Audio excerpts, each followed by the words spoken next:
I love intelligent stories. I love stories that go through unconventional paths in order to portray their own story. My favorite genre is comedy, and as such, I'm very used to watch very light tone type of stories. But there's something special about watching a show that you know that is gonna have a very unique approach to their respective themes. These type of stories are consistently the most gratifying to watch because they allow you, the viewer, to actually think alongside the characters and alongside the story. However, intelligent stories are very difficult to find in modern day and age, not only because within their own unique approach they are difficult to create, but also because of the popularization of anime worldwide has made it so most of the stories that become popular are the more stereotypical ones, instead of the more unique approaches in this type of media. But that doesn't mean that these type of stories are impossible to find. For every dozen popular shows that follow the same formula, there is a Shinai Naruboku, or even a monster, that managed to portray everything in a more unique way,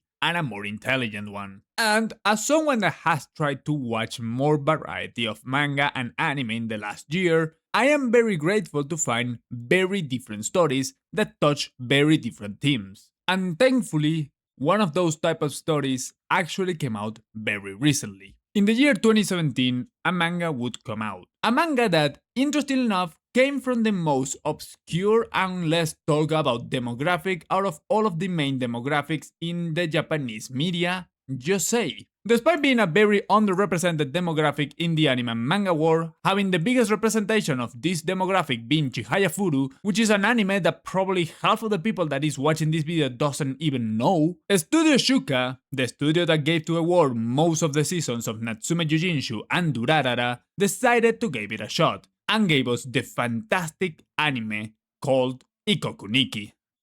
昨夜中央道大月パーキングエリアに停車中の乗用車がトラックに追突される事故が発生しました。Makio です。Ikoku Nikki is the first anime for me in what feels like ages in which I actually kinda expected a lot of the story, or at least a lot of the thematics. And even then, it managed to surprise me. Ikoku Nikki is very interesting because it's completely different to anything I have seen in terms of how they portray the thematics related with the characters. You see, with Ikoku Nikki, you cannot expect an action-based story. This is 100% a narratively driven story. There is literally nothing else other than actual narration, actual character development, actual character interactions, and pure story. That might seem as something relatively obvious if you see the trailer of the show, if you see something like, I don't know, the poster, but in case that you were expecting something else, there's nothing like any type of action here. This is only a story. This is a pure story, and you have to understand that before you watch it. The second important thing is that this is a story that touches a lot of very deep themes. This is not just a story that talks about whatever. It actually talks and portrays a lot of issues, especially from people that is living in adulthood. It's also something that can be understood by someone that is younger, but the main target is obviously older people, especially women, because this is a Josei, as I already said, the weirdest demographic.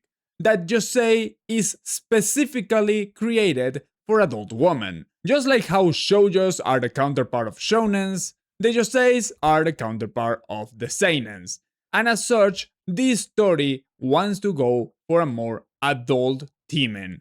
It goes for deep things that you most likely are gonna like if you are an adult. As I'm saying, you can like it if you are not an adult. You might like it even if you are 17 or 16 or even a young adult at 20, 22, but you probably are gonna enjoy it more if you are older. But going to the actual story, I'm gonna make a quick summary about it, and I'm gonna talk about the things that I truly like about it. The story is actually kinda quite simple. It's the story of a young girl that sadly lost her parents just at the age of entering high school or elementary school in Japan, and now she has to live with her 35-year-old aunt, a woman that is a very unique person, both because of her job of being a novelist, but also because of multiple different aspects about her. She has never gotten married, she only has had apparently a singular boyfriend in her whole life, and she is very unique personality wise. With this premise, you can actually kinda imagine one of the main themes about this story. One of the main things is about the depression that the main character suffers, the young girl. She cannot fully comprehend why she feels in the way that she feels. She is obviously sad at the loss of her parents, but she doesn't portray it fully. Not only on her own school, which might be something normal for some, but not even to her own aunt. Something that is not held by the fact of who this aunt is. But I'm gonna make a quick stop to actually talk about the uniqueness of the aunt herself. The reason why I'm making this stop is because of the second psychological theming of this entire story, and the one that is resolved earlier. The first one, as I said, is depression. But there's something very unique and very interesting with the other main protagonist, Makio. Makio is the aunt of the already mentioned young girl whose name is Asa. And Makio has a very unique trait that I think that I have never seen in any other anime. And it's the fact that this is, at least for me, the first time that I have seen a character suffering for anxiety and only anxiety. When you talk about deep stories and deep psychological themings, the first thing that comes to mind is the stereotypical depression and anxiety. And usually they are a two-in-one pack. Something that is not completely wrong, because for you to have one of them, you probably have in at least a small degree the other one. But usually they are way more focusing one or the other. But in anime and most stories, they focus too much in the depression, mainly because it's way more dangerous for your life, and that is something understandable, but simply because it's way more common to talk about. But this story doesn't go for that, at least with Makio. Makio suffers from actual anxiety. She is not someone that feels depressed. She is not the stereotypical girl that has suffered a lot, even though she obviously has a certain level of depression related with her sister or the mother of Asa. But instead of being just depressed because of that, she has way more of an anxiety focused type of mental illness. Because at the end of the day, that's what it is, a level of mental illness. Regardless, she is someone that suffers mostly from anxiety. She can easily be overwhelmed if a conversation escalates even to the smallest degree over what is considered to be a regular conversation. And it's not something that only affects her with adults, but even with her own niece. Something very interesting, because you rarely see this type of approach in which a character that is a full-on adult is overwhelmed by just regular random words of their own child, or their own niece in this case. She is someone that suffers from that, but she is not defined by that trait, which is the first fantastic thing about this show. The characters are humans. The characters are not just a cardboard cut in which they put certain different traits that might be positive or negative, and they are just mostly that trait. No, as we have already stated, Makio is a writer, a novelist, and someone that also suffers from anxiety. But none of those traits are the main focus of this character. The main focus is her whole ideal. The ideal of you being allowed to do whatever you want. She lives with the philosophy of always allowing everyone to do whatever they want, which is also portrayed with her other character traits. Not only because of the good things, but also the bad ones. She being a writer is very logical with this ideology, because a writer or a novelist is a type of job that is very out of the ordinary, and one that you would not commonly aim for as a children. And the other side of things, which is the anxiety, also plays a big role in this, because having someone that is very free or wants everyone to do whatever they want, is very logical that this character can be easily overwhelmed if somebody tries to impose something onto her. And as such, this is a very complex character from the second that we start actually watching her own story. And not only we have to see this because of who she is, but also because of this new relation with her niece, which is very interesting because we quickly learn that the niece is basically the catalyst of a lot of the development of this woman. She starts being somewhat of a problem because she has to now face constantly someone that she's not used to. She is someone that is very reserved, as we already stated, and now having to face and live with basically someone every single day for the rest of your life is something that can quickly turn into an easily overwhelming situation. But also, because of how she is and the whole thing that she is living, the niece, she is also gonna develop and turn this own anxiety and her own struggles into something that can be portrayed in a good light. Her whole philosophy is gonna quickly clash with the main protagonist, Asa, because she is, at the end of the day, a girl that needs help. And she is trying to find help in someone that is very reserved, which is something that can be complicated. Not only that, but she is someone that is depressed because of the loss of her parents. She feels like they owe her something. She feels like they were traitors in one way or another because they left her too early, which is something that can be completely understood.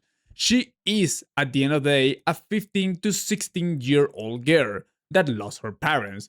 Her way to react to this actual thing that happened that is very rough is a very natural one because of how unnatural it is. It's very irrational, and that makes sense because every single one of us is gonna react in a very different way if something very big happens, and something as catastrophic as losing multiple of the most important people of your life at the same time. And even though that is the main focus of basically the first 2/3 of the story, that is not the only focus of this entire story, which makes it a very unique one as well, because it manages to portray several different issues in a logical way in which all of them can coexist with each other. Even if they're not directly related, they all are at the same time indirectly related. Around the last third of the show, we have a kinda noticeable switch. We start watching a way more blatant criticism of society as a whole, of Japanese society. From the start, we kinda understand that there's some level of criticism of how people can mistreat others just because of who they are, and sometimes actually related with the stigmas related with the society. But in the last third, as I'm saying, is way more obvious.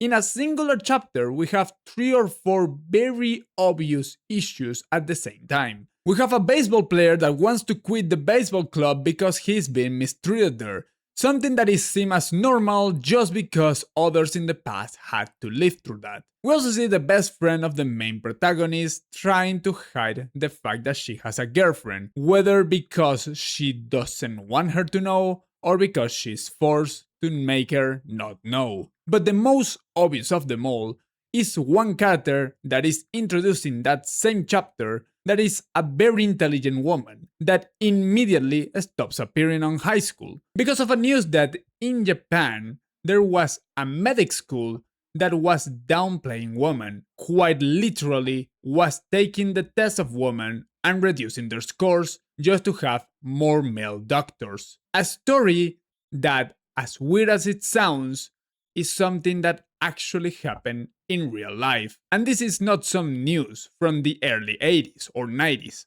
This is a news that came out as early as 2018. This is a very huge showcase of who the author is.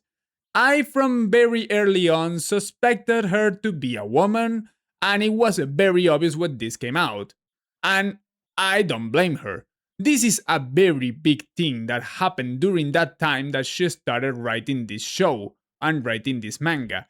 And it's something that is fantastically portrayed alongside the whole thing of this show. The main factor of the entirety of the story written by mangaka Yamashita Tomoko is being yourself. And that is something very important. Because being yourself doesn't only mean to do what you want, but also be allowed to do what you want without being restricted. And that is something that is magnificently portrayed in this part of the story.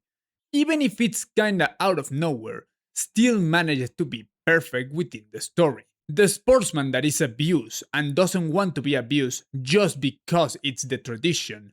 The woman that wants to be free, but she is not allowed to be, because she is living in a country in which, even to this day, homosexuality is seen as something weird, or something at the very least that is not the norm. And also that even as early as the last decade, there were blatant discrimination and sexism against women. This is a clear story of not only being yourself, but also showing to the world that the yourself needs to be respected, deserves to be respected. We see this in the last third.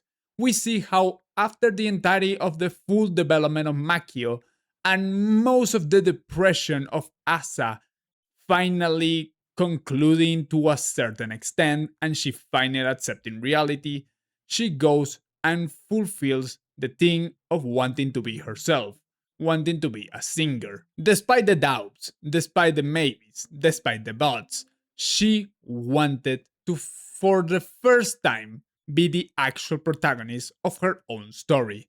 And she shows it.